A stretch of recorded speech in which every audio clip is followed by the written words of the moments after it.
In the United States, we use a system of measurement called the customary system, or some people call it the English system of measurement. However, most of the world uses a different system, and that is called the metric system of measurement. And this is a little bit about how you use the metric system. The first thing you need to know about the metric system is that it is not really a whole lot like ours. In fact, it's very different. It's based on using what we would call base units that relate to a specific kind of measurement. So for example, in the metric system, if you wanted to measure something of length, you would use a base unit of the meter. Or for volume, you would use a base unit of liter. Or for weight or mass, you would use a base unit of grams. Now those are not the only measurements, or at least they are not the only words that we would use, meters, liters, and grams, but they are the base units that would make up the rest of the measurements within the metric system.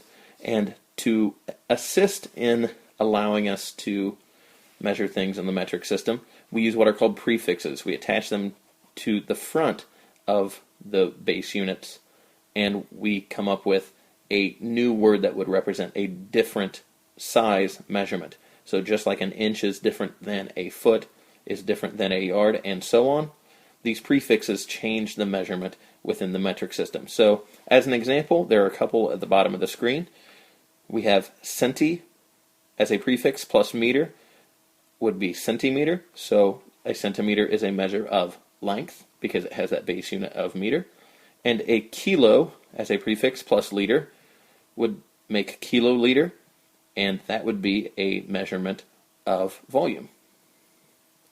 Now the most common prefixes that we would use are kilo, centi, and milli. And for kilo, centi, and milli, we can see that they are located on different sides of that metric scale. Kilo is on the far left. It is actually the largest prefix.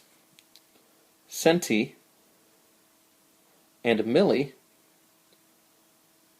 are on the far right. They are two of the smaller prefixes that we would use. And then also the base units that we typically use when it comes to the metric system are given in the middle, and we use those quite often as well. The other prefixes that you see, like hecto, or deca, or deci, we still use those, and they are very important to note where they are. However, we don't use them as often. Now, when we measure length, let's say we're using meters as our base unit, we can measure many things using meters. So, for example, like the length of a tree branch, we could measure in meters as approximately 1.5 meters. Or maybe the length of a room would be 5 meters. Okay, that's not hard to imagine. Or maybe the length of a ball of twine or yarn, if we were to unroll it and stretch it out, would be 25 meters. All of those are numbers that we can picture. We can imagine what 1.5 or 5 or 25 of some measurement would be. But when it comes to large measurements, it makes it much more difficult. For example, if we wanted to measure something like the distance from someone's home to the school, and let's say that that person lives approximately 10 miles from school. 10 miles is 16,093 meters. Now that's a really big number. And when it comes to imagining what 16,093 of something would look like, it's kind of hard to do. So what we do is we attach a prefix onto that base unit to make it easier to work with or easier to manage. 16,093 meters is actually equal to 16.093 kilometers or kilometers. Or if we wanted to round it, it would be 16.1 kilometers. And so 16.1 is a little bit easier to imagine than 16,093. We can picture what 16 of something would look like. But 16,000, much more difficult. And that's where the prefixes really help us. Now, the prefixes that we use are based on powers of 10. What does that really mean? Well, it means that as we move either to the left or to the right, that the units that we are using, the prefixes, get either 10 times larger or 10 times smaller than the previous one that we were at. As an example, if we looked at centimeters, they're 10 times larger than millimeters, or 1 centimeter is equal to 10 millimeters. To show you an example of that, if we were to look at the metric side of a regular ruler, we would see that there are some markings. On one side we have the customary 1 to 12 inches. However, on the other side, there are markings which measure centimeters and then also measure millimeters. Centimeters, as an example, I have a ruler. If we zoomed in on the 40 to 41 area, the 40 to 41 area measures 1 centimeter. But if you notice, there are a lot of little dashes in between 40 and 41 in the picture. And each one of those dashes represents the space of 1 millimeter. Now at the bottom of the screen, I've kind of enlarged that for you to show, hey, 1 centimeter is equal to 10 millimeters put together. So it takes more millimeters to make the same amount. And I hope that you note that this is not drawn to scale. It's just to show you what's going on. In the metric system, if we use the metric scale, as we move to the right to represent the number of each of the new units, we have to multiply by 10 because it takes more of the units further to the right to equal the same amount of the units that are to the left. As an example, let's say we're going from a base unit to centi. So the base unit, in this case, would be liters. Let's say we have 1 liter. 1 liter, if we multiply that by 10, would represent how many deciliters that we would need to have the same volume. So 1 liter would be equal to 1 times 10, which is 10 deciliters. If we move again to centiliters, since we're moving to the right, we have to represent that by multiplying the amount of deciliters, which was 10, by another 10 to represent the number of centiliters. So 1 liter was 10 deciliters, and then 10 deciliters times 10 would represent 100 centiliters. Or if we wanted to use grams, let's imagine we had 2 grams. To get to centigrams, we would have to multiply by first 10 to get to decigrams. 2 times 10 is 20 decigrams. And then we would multiply again by 10, which would produce 200, and it would be then centigrams. Now, a really easy way to help understand how those units change with the metric system is simply to move a decimal point. Each number either has a decimal point, or we can write with a decimal point even if it's a whole number. And as we move to the right, the decimal point moves to the right for each step on that metric scale. As an example, let's say we wanted to change meters, again a base unit, into centimeters. 1 meter would be equal to 10 decimeters, or 100 centimeters. Now I've represented underneath the word meter, or the measurement of 1 meter, as a decimal, 1.00. It's an equivalent decimal to the whole number 1.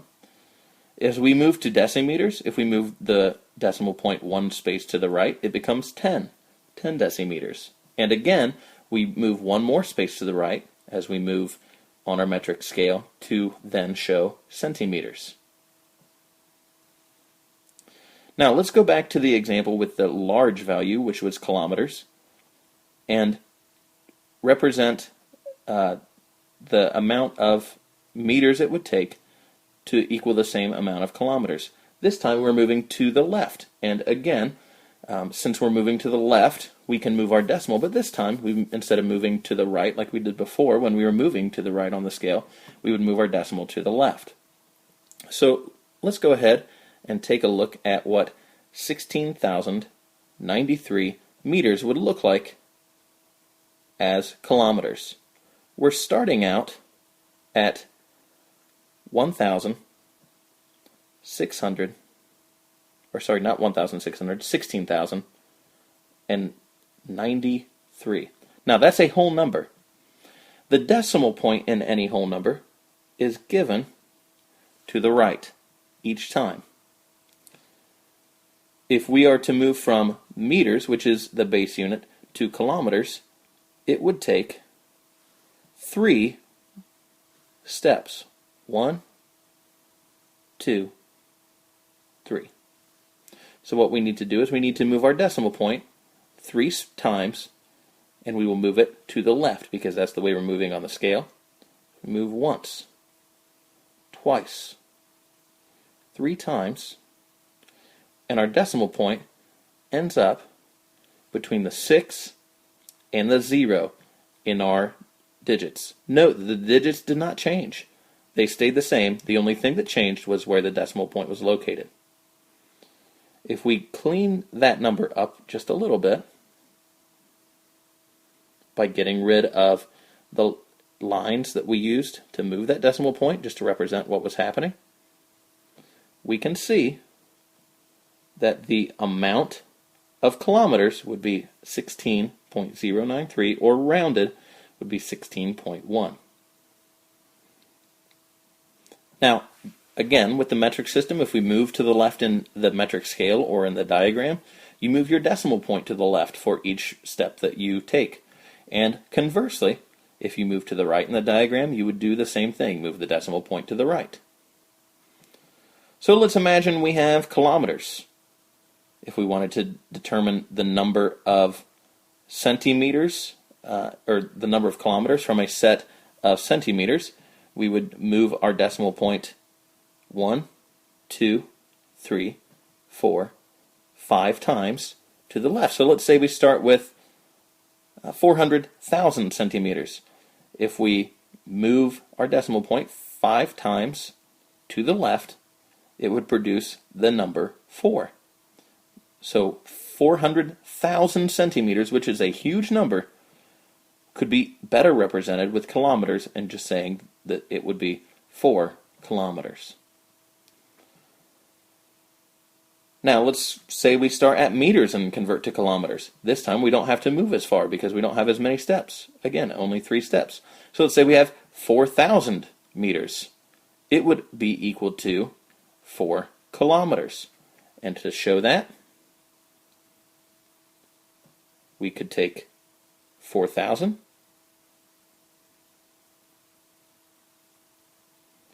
again, a whole number always has a decimal point to the far right. And since we are moving 3 times, we would move our decimal point 3 times to the left. Clean it up. And now we have a decimal 4.000. By the way, that is an equivalent decimal to a whole number, so we could say just 4, again, kilometers. Now imagine we wanted to go from meters this time down to centimeters. Let's say we start with 5 meters to go to centimeters. Since centimeters are smaller, it will take more to make the same amount. We would move our decimal point 2 places, this time to the right. And in doing so, if we start at 5 meters, the decimal point comes to the right.